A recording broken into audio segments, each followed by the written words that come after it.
presented by One Films. माँ Gayatri recording studio Madhepur चूड़ी बाजार।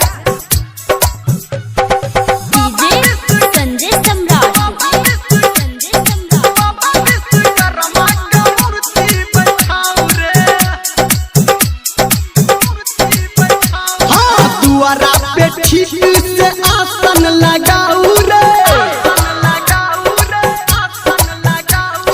दुआरा पे ठीक से आसन लगाऊ रे, बाबा विश्वकर्मा का मूर्ति बैठाऊ रे।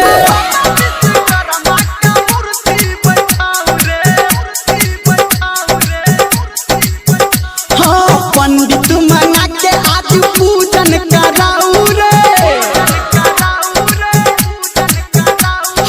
पंडित मना के आज पूजन कराऊ रे, बाबा विश्वकर्मा का मूर्ति बैठाऊ रे।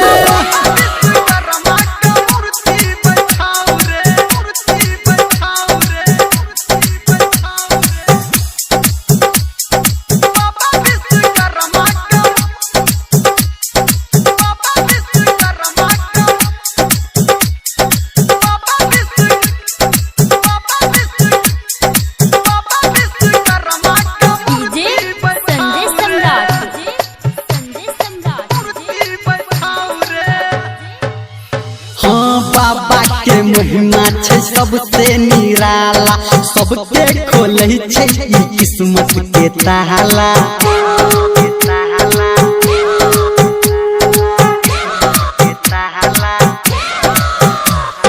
बाबा के महिमा छै सबसे निराला, सबके खोलै छै ई किस्मत के ताला।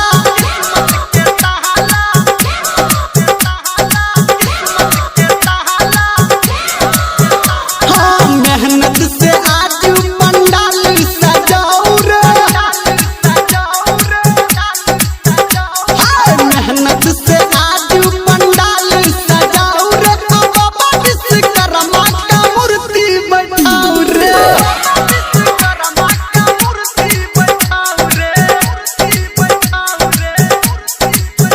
हाँ दुआरा पे ठीक से आसन लगाऊ रे, बाबा विश्वकर्मा का मूर्ति बैठाऊ रे।